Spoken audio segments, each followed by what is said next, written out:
Para que estos 8 ángulos cumplan con las definiciones que estuvimos viendo de cada uno de ellos y estas dos propiedades de cuáles son suplementarios y cuáles son congruentes, es fundamental que las rectas sean paralelas y que estén cortadas por una transversal. Pero de cualquier forma, por ejemplo, acá la recta P y Q, esta es la recta Q y esta es la recta P, son paralelas y la transversal sería la recta T. Pero si yo muevo estas rectas paralelas, ahora sí, si yo muevo estas rectas paralelas, fíjense que se van cambiando las amplitudes, pero se siguen cumpliendo las propiedades.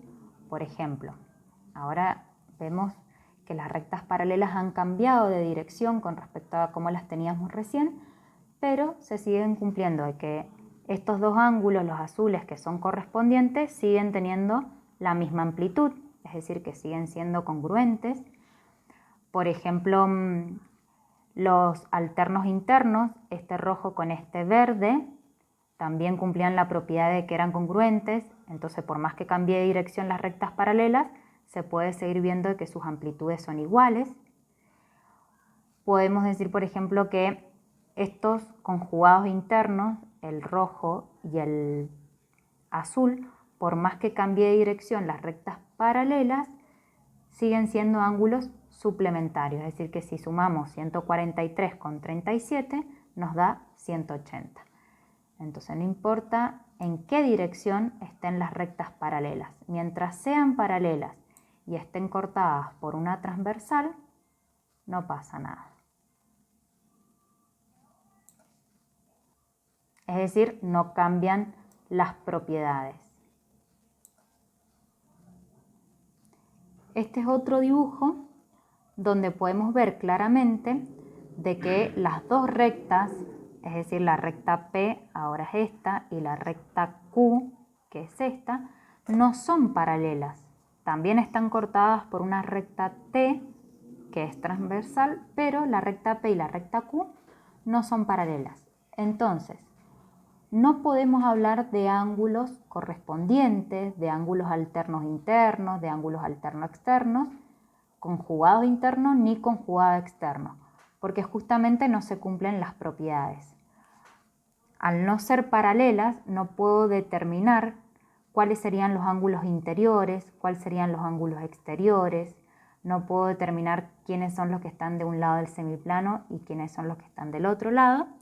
Y si miramos las amplitudes, ninguno tiene la misma, salvo los que son opuestos por el vértice.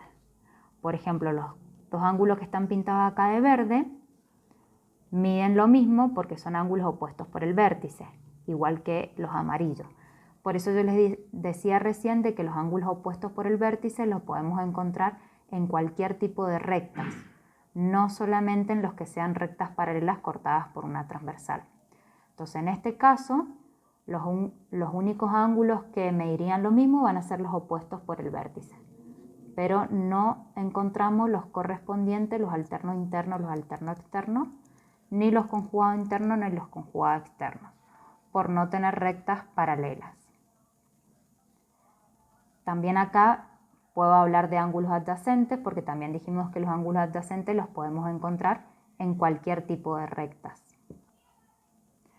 Bueno, una vez que hemos visto todas las definiciones y las propiedades de estos nuevos ángulos que estamos estudiando, vamos a resolver los ejercicios de la página 72. Vamos a empezar con el primero. Tenemos 3 ejercicios diferentes, pero basados en un mismo dibujo. Dice que las rectas A y B son paralelas. Acá les faltaba la letrita, esta sería la recta A. Y que la recta T es la recta transversal.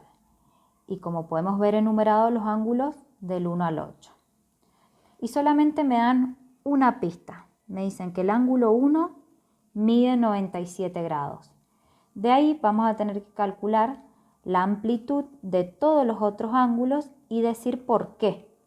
Es decir, justificar cada una de las amplitudes que coloquemos en cada ángulo. Entonces, si este ángulo me dicen que mide 97 grados, lo primero que tengo que completar es cuánto mide el ángulo 2. En este espacio que tengo ahí vamos a colocar su amplitud. Pero acá me dicen con quién lo tengo que comparar. Es decir, para saber cuánto mide un ángulo siempre tengo que tener otro de referencia para ayudarme a calcularlo. Lo voy a tener que comparar con el ángulo 1. Entonces, tengo que saber cuánto mide 2 comparándolo con 1. Y acá es donde ustedes se tienen que preguntar, ¿el ángulo 1 cómo es con el ángulo 2? O el ángulo 2 cómo es con el ángulo 1, según todo lo que hemos visto. Es decir, son correspondientes, son alternos internos, son alternos externos, son conjugados internos, son conjugados externos, son opuestos por el vértice o son adyacentes. Esas son todas las posibilidades que ustedes tienen. Y podemos ver claramente que serían adyacentes, porque comparten un lado, son ángulos consecutivos. Entonces, los ángulos adyacentes dijimos que cumplían la propiedad de ser ángulos suplementarios. Suplementarios quería decir que la suma de los dos me da igual a 180. Nosotros ya sabemos cuánto mide el ángulo 1.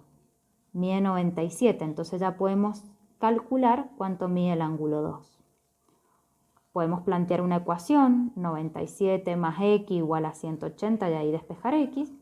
O directamente, si sabemos que la suma me tiene que dar 180, hacemos 180 menos 97 y encontramos el valor del ángulo 2.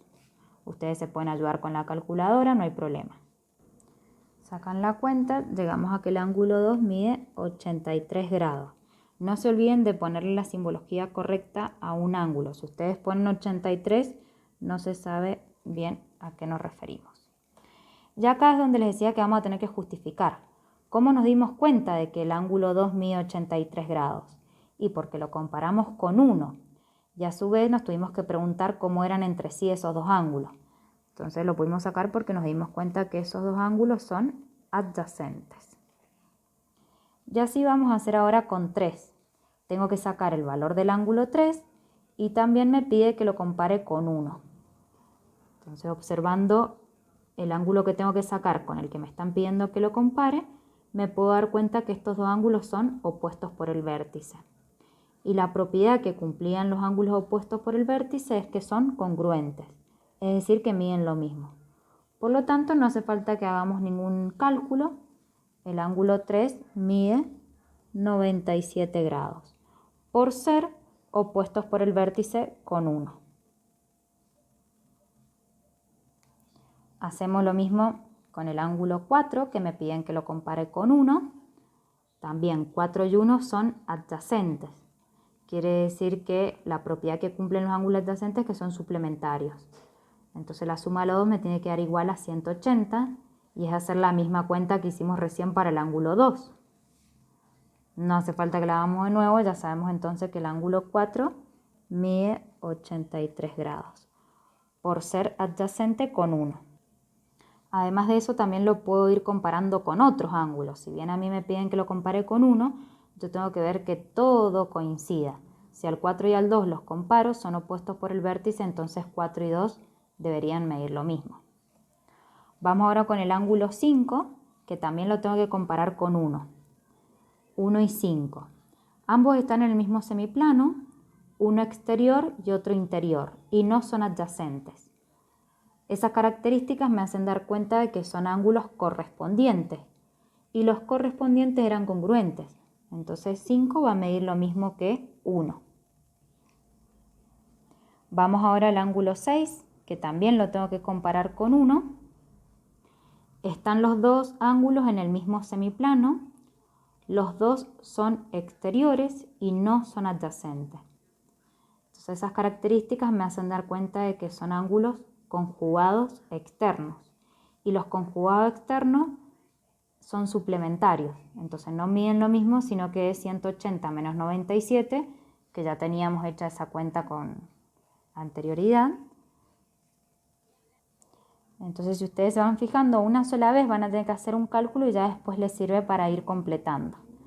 Una vez que ya tienen el cálculo, lo demás es observar bien e ir completando. El ángulo 7 con el ángulo 1 están en distintos semiplanos y ambos exteriores y no son adyacentes.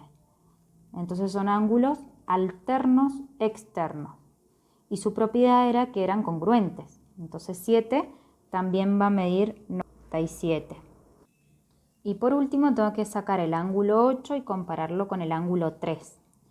Son ángulos que están en el mismo semiplano, ambos interiores, y no son adyacentes. Son ángulos entonces conjugados internos y la propiedad era que son suplementarios.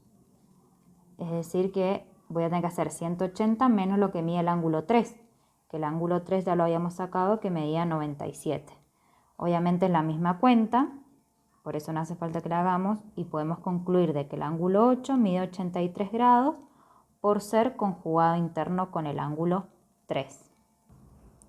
Si bien está bueno que haga un solo cálculo al principio y lo demás me vaya sirviendo, también hay que tener mucho cuidado porque si el primer cálculo ya lo hice mal, voy a ir arrastrando el error y todos los otros datos o todos los otros ángulos también van a estar mal.